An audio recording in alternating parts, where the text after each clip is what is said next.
Paranoid Park was released in 2007 and directed by Gus Van Sant. Gus Van Sant definitely has a reputation for making slightly controversial films.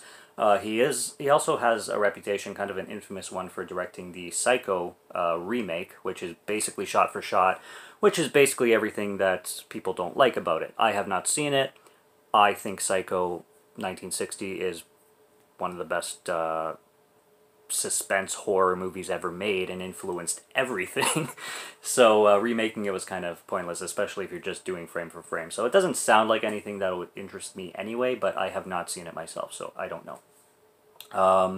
He also directed Elephant, which is hugely controversial because it's a school shooting story and very detailed and graphic on the subject. Haven't seen that either, but it is on my watch list. And he's done a bunch of other films. He filmed that one, Don't Worry, He Won't Get Too Far on His Own, with Joaquin Phoenix recently.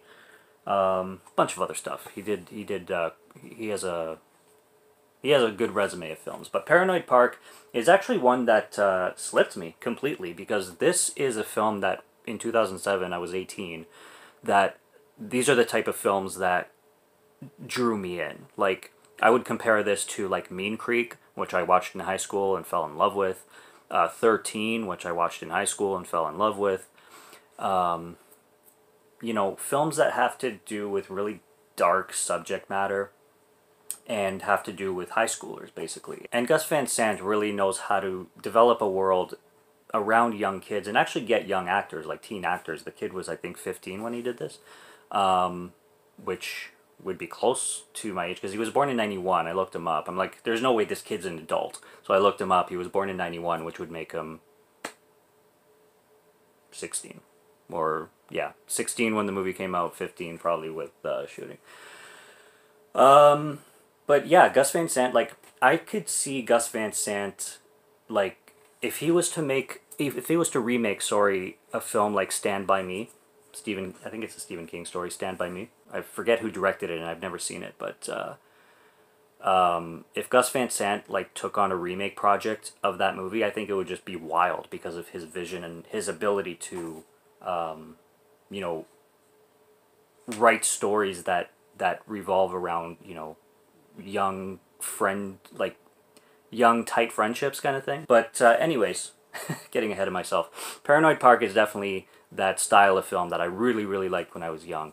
And I kind of wish that I watched it then, because watching it now, I think it would be a better experience then. Not that it wasn't a bad experience or anything. This is also a very short film. First time watch, by the way. Obviously. It's 84 minutes, so it does fly by. I think they could have extended it easily by half an hour. They could have made this a two-hour film, and it would still fly by, because there's a lot in this story that could have been fleshed out. But essentially, it's about this kid who's basically a skater high school kid. He's into skateboarding. They mention Paranoid Park a lot in this film, and they mention like it being like a scary place to be, and I guess they call it Paranoid Park because you do get paranoid when you go to it. I'm assuming it's a skate park. I don't think that they ever necessarily go to Paranoid Park, unless it's the skate park that they're always at. So if that's Paranoid Park, okay. But they always say like, oh, I don't want to go to Paranoid Park, and they bring up Paranoid Park and they talk about Paranoid Park a lot, but they never exactly say like what it is, where it is, why it's called that. You're left to assume. You're left to assume a lot in this film. There's no questions answered. None. So it's about this kid, and there's this crime that occurred. And apparently at the crime scene there was a little bit of evidence leading to a skateboard. And these kids were train hopping, and then this security guard tried to get the kids off the train, and he ended up being cut in half. That scene is gruesome. There is, like, it's detailed. And then there's this police officer basically questioning the kids at this high school using the evidence and asking the main character and other characters as well about what happened in the 48 hours that crime, or 48 hours before that crime occurred. And other than that, it's just a normal high school kid trying to live as best he can and just being a normal high school kid. And he has a girlfriend who's a complete bitch. She's played by Taylor Momsen. And I swear to God, watching this film at my age, I'm like, kid, don't deal with this bitch. Don't deal with her just because she's hot. She's such a fucking bitch. Like, she's talking to him at the locker, and she's like, what are you just going to walk past me? And she's like, I was at this party this weekend, but, you know, you'd rather go skate with your friends because, you know, you got better things to do. And then he starts talking. She's like, whatever, just shut up. Anyway, do you want to do something? I'm like, oh my God. Like, you're... Ugh. Just cringe, man. Cringe. It's like, clearly this kid's with her because she's a hot piece of ass and he wants to look cool. But he's insecure as fuck. And that's why I always say youth is wasted on the young, because when you're young, you are insecure as fuck. I was insecure as fuck. I'm not insecure as fuck anymore. But I'm also not 15 anymore. So, you know, I'd rather have the smarts and be my age, because I could do way, way more with the smarts than the youth. So I'm glad that I have the smarts and not the youth, instead of the youth and not the smarts, because that's way worse. In the grand scheme of things, I promise, that is way, way worse. But it's an interesting film. It definitely holds some rewatch value, and it's a film to be discussed. Because, like I said, there is absolutely no conclusion to this film whatsoever, and a lot of people are going to hate it for that. This is going to be a very divisive film, but if you know Gus Van Sant's visual style, and if you know the kind of movies that he is into making, which I'm blanking, I know probably like 3 others, but I'm blanking on their titles. Like, looking at his filmography, I watched quite a few, not even knowing that they were directed by him. But this is definitely one that slipped, and it would be so awesome to watch this at 18, because I would have a much, probably, I don't know, more of an understanding, because it would relate to me a lot more, because I would have been finishing high school then. It would just relate to me a lot more, just like Mean Creek did. If I had watched Mean Creek for the first time today, I definitely would not have the same experience as I did watching Mean Creek, which is a great movie. Go watch Mean Creek, by the way. Definitely wouldn't have the same experience as I did then, and that's how I feel about this film. Everybody's great in it. Taylor Momsen, the lead singer of Pretty Reckless, and the little girl in The Grinch, which, if you watch her in The Grinch and then you watch everything else in her career forward, it's kind of fucked up. But yeah, she's the bitchy, hot girl, skater girl, you could say, who dates him, and the breakup scene is funny. The music also was kind of weird in this movie. It's like, there's great songs, like there's great indie music, there's a lot of like hardcore punk, but then he decides to also score this film with like weird, like kind of jester sounding music, where it's like, it's goofy sometimes, like it's things that don't fit with the scenes that are going on, obviously done on purpose. But I don't know, the score was definitely very experimental, you could say.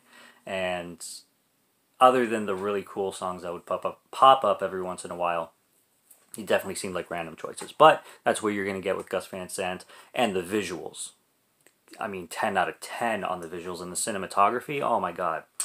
Beautiful cinematography in this film.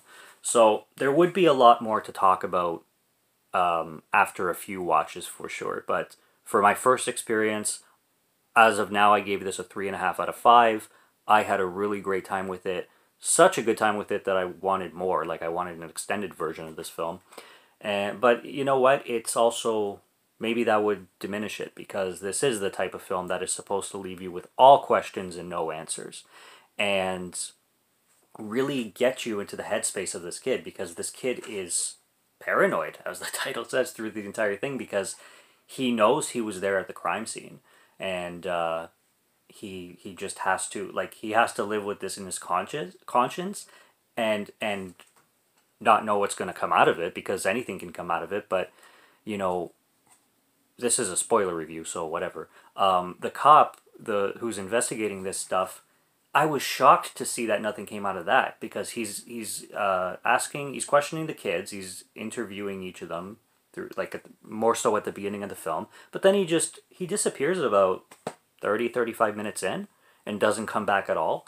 And even there's this great pool or hot tub scene where the kids are all in the hot tub and they're talking like, what's going to come out of this? Are we going to, go to jail or whatever? And one of the kids like, nah, and then, he's just wasting time doing his job. He's doing grown-up shit. He's doing cop shit. They're supposed to do paperwork. That's like 90% of their job. Like, rarely does anything come out of anything. And it raises a lot of moral questions that way, I found. And it raises a lot of, like, people getting away with stuff and how many terrible things happen that never get resolved and concluded. I mean, welcome to Earth. Like, that shit does happen way, way more often than people would like to think, and it's horrible to know that.